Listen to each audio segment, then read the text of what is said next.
Alright, HSS Honors Algebra 1.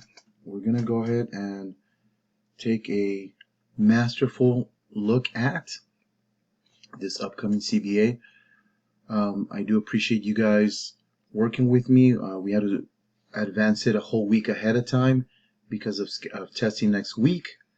With that said, let's go and move forward here. Okay. Now, a couple of things is that we want to appreciate everything that is in your toolbox. Okay, all these TEKS, which means you can solve systems of linear equations. You've shown all of these things. You can compose or put together your own system of linear equation. Transformations, which is basically moving linear functions around. Switching between forms since the last CBA, slope-intercept, point-slope standard. Analyze correlations in data, right? Positive correlation, negative, strong, weak. You guys you picked that up pretty quickly. As of yesterday, we can create parallel and perpendicular lines, given a line, given a point. Identify causation, which is simply looking at an independent variable to determine if it has a direct effect on the dependent variable. And number 8, use slope to make predictions, right? Rise over run to look at data and exactly that, make predictions, reach conclusions.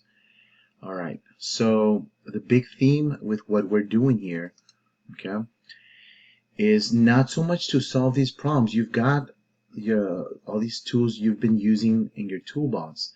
What we want to do is prepare for, excuse me, is common errors, okay?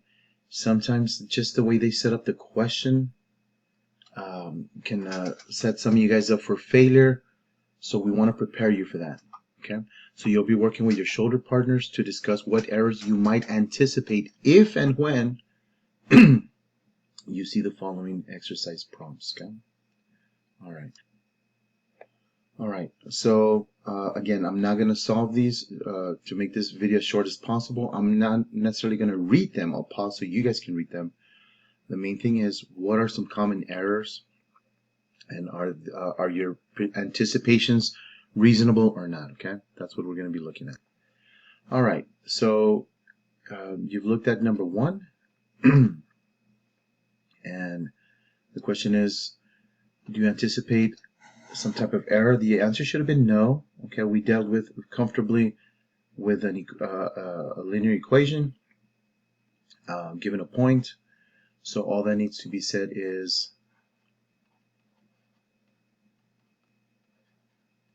you're going to definitely refer to your point slope form or formula. Okay.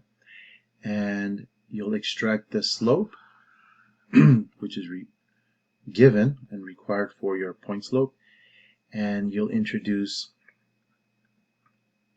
your coordinates accordingly, x1, y1. Okay. Enough said. Let's go to 2. All right. So this is perpendicular. Excuse me. We dealt with this. So I'm going to trust your practice, your notes. However, the one thing that you guys should have discussed with number 2 is the potential for somebody to incorrectly extract the slope. Okay.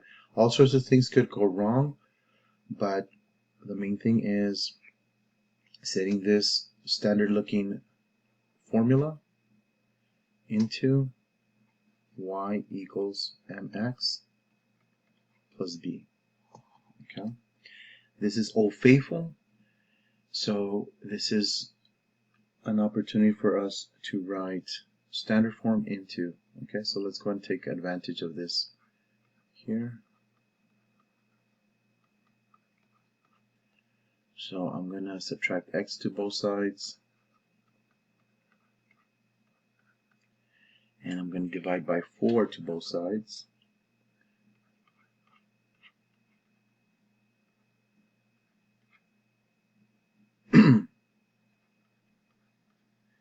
And lastly, just for the sake of this video and just because you guys are very disciplined, mx, so here is mx plus b. Okay. And you're going to put in a lot of effort. Take the time to be disciplined like we discussed over and over. Okay. All right. So, and then you proceed as is, right? Now, the other thing that's is worth mentioning, we're talking perpendicular. So again, I don't want to use up too much time here, but you definitely want to refer to your knowledge that slope 1 times slope 2 should equal -1. Okay. All right. That's more than enough for that one. Good. Let's go ahead and give you guys a chance to look at 3. All right. So when it comes to this question, now we looked at this briefly. I think there's only one question. Plus, we're going to be looking at this in depth later. But very fundamental is this f of x equals x. Okay, this is, we informally looked at it, the parent function. And essentially, if you were to write this in y equals mx plus b form, you have y equals 1 over 1x. Right? That's all it is x. So with that knowledge, you would expect it to have a y-intercept of 0 and a rise run of 1, 1. Okay? So basically, this is what we would have. Okay? So this bad boy is your f of x equals x, or in other words, the parent linear function. Okay? This is, before we do anything special, this is what your standard line looks like. Okay?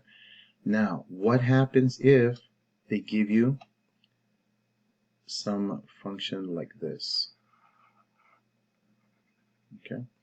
Again, we didn't cover it in depth, so you're not expected to have any specialized knowledge beyond the basics. So let's call this g of x. And you'll notice a couple of things. Okay. You'll notice that the y-intercept has moved down a couple notches. 1, 2, 3, 4, 5, 6 in this case. Okay. And you could also notice that we've got 1, 2, 3, 4, let's say 5 units move to the right. Okay, so when we looked at this, we had this type of notation.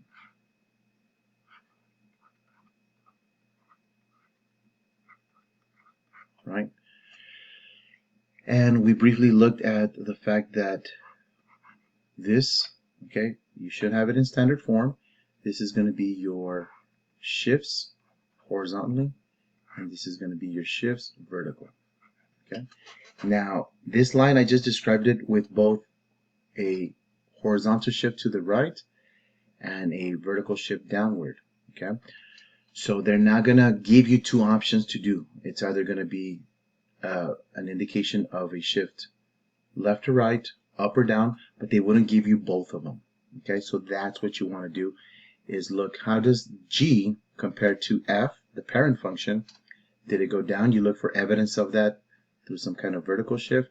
If that option is not available, you look for some kind of horizontal shift. Okay, one of those two options should be available. Anything beyond that, don't complicate it for yourself. Okay, all right. All right, let's take a look at number 4. All right, you should have concluded that there's not much of a surprise here, but just in case, okay, we did get used to this notation. Let me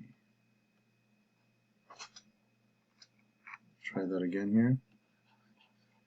Okay, I'm not sure if that'll impact anybody as they're working through the test. So you're being presented with two linear equations. Okay, you can easily compose them as a system the way we have in class. So you can proceed with either substitution or elimination. Here, perhaps substitution would work. It's your call. But again, read the context. And for the CBA, typically two linear equations next to each other, they're going to be regarded as a system. Okay. All right. Next, let's look at number 5. All right, now this scenario is unique, but not really. We looked at this the last CBA, except instead of dealing with an individual line, now you're dealing with two at one time, but you can work with one at a time. Okay. So, anyways, you've got to produce the linear equations for these graphs.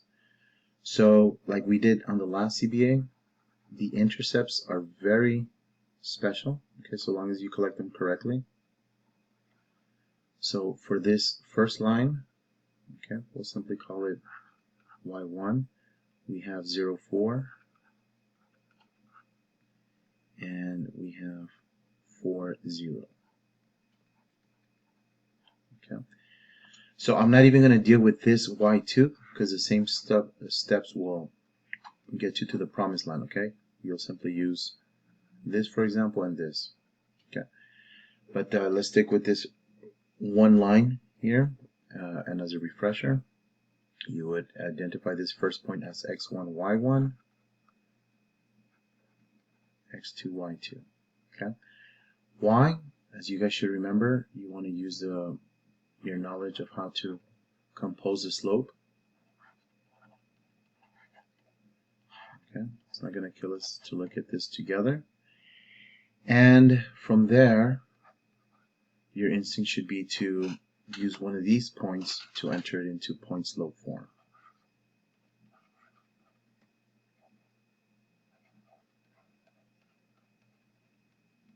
Okay.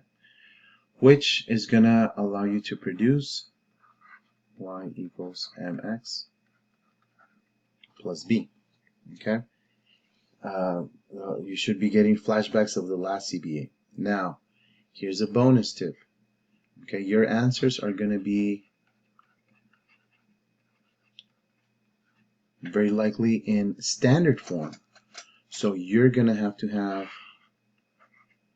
or at least take some time to look back at how you are able to use your algebra skills, okay, to take these standard form options, play with the algebra, so you can find the match to your y equals mx plus b.